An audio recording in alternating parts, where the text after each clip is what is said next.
everyone. Tamara here. Thank you for joining me in this space, in this YouTube channel, as we once again engage over the topic, the power of seemingly simple things. I haven't been in this space for some time. However, I am back, and my commitment is to meeting with you at least once every week as we look at seemingly simple things and the power they contain for us as well as for others. And so this week, the topic is the power of your story. The power of your story. And so the thing is that we have many experiences. There are many experiences that we have that we hold close to our hearts. Many experiences that we would have had that we may feel that sharing it will not benefit anyone. However, within recent times, there has been a measure of sharing, especially on social media platforms, that I find really have helped me. And one of them in particular is women who have shared their perimenopause/menopausal journeys. Now, why is this significant? Yes, lots of things were happening with me, my body, and the way I was thinking, etc. And my friends and I would make the joke, alien menopause, you're heading towards menopause, girl, you're perimenopause. So, yes, I am saying that with my mouth, but really in my heart, I really didn't believe that I was in that place. However, there were some women on Instagram who started sharing about their perimenopausal journeys. And as they started to share, I could see all the things that I was experiencing reflected in their sharing.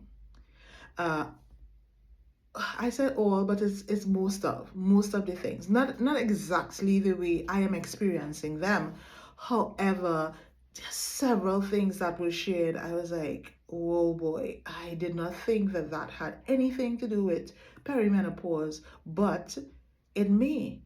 And after having gone to the doctor several times because I was experiencing clusters of symptoms that seemed to indicate that something may be wrong with me, the fact that every time the results were you're okay, you're okay, okay, okay, it means that the things that I am experiencing or have experienced that were shared as perimenopausal symptoms is the word I will use, that I have been in that process for some time now. So based on little knowledge that I have so far, it seems as though my journey started at age 35. So what occurred at age 35 that was significant? I experienced cramps for the first time. Very, very first time. I hadn't experienced cramps before. I don't have any children, so I did not go through the pain of labor. I never experienced a cramp or cramps. And so I had cramps at 35, and I have met the entire cramps family ever since. Father cramp, grandfather cramps, mother cramps, baby cramps, uncle cramps, or all types of cramps since then. And that was one of the changes that I would have noted in my body.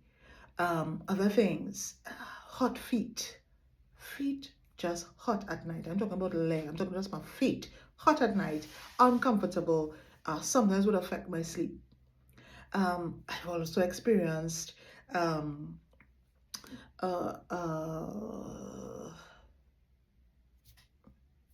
what I'm experiencing right now, which is I forget what I'm going to say. I forget my train of thoughts.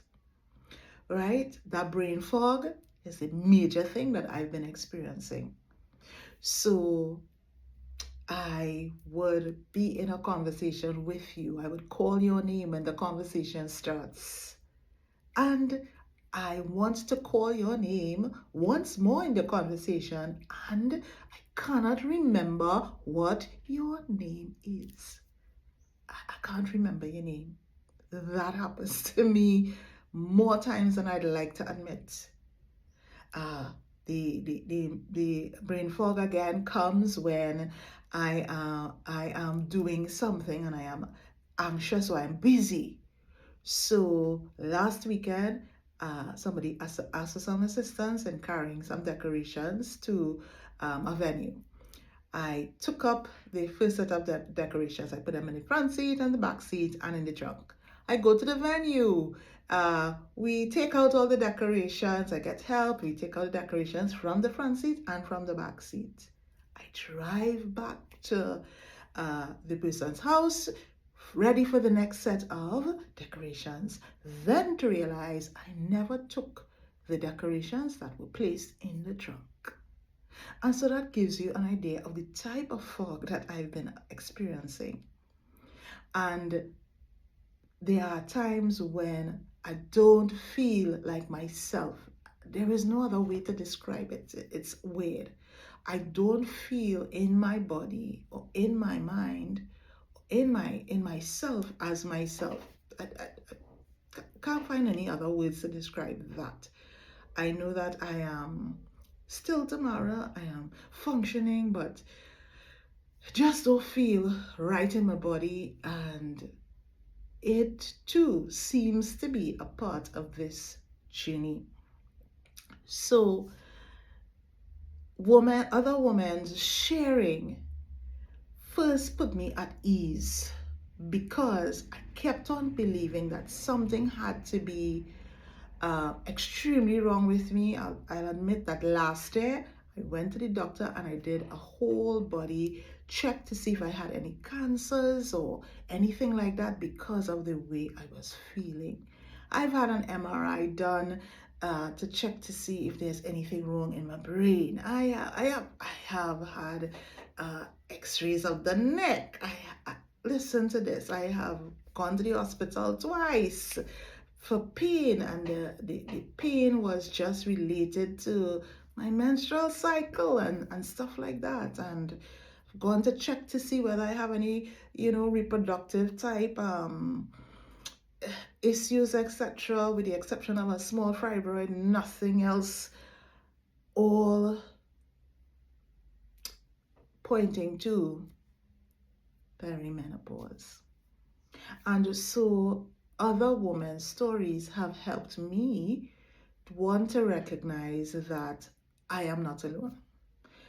I am not alone in this. I am not going bonkers in my head. I am not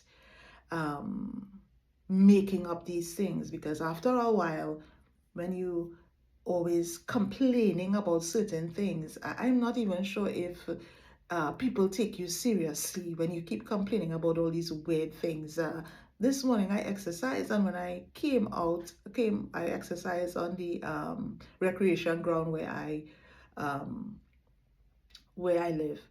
And when I came out from exercising, I smelled hot dogs.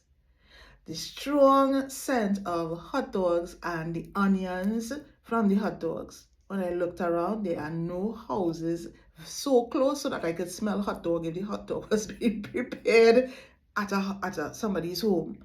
There are no persons in the cars. Under the stands, nobody is there, but I am smelling hot dogs. Right? So it's those sorts of weird things that make you feel as though something has to be utterly wrong with me. But no, when those women started to share, I was like, no, it's this hormonal thing that is taking place. And I started talking about it with other women. Other women have been sharing with me. And so sharing your story is important in that it brings clarity for others. And so my encouragement to you this Christmas is share your story. The Lord has been dealing with me in terms of honestly. Share the story honestly.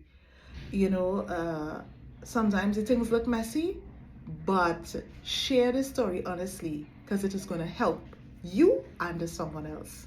And so I want to thank you for listening to me.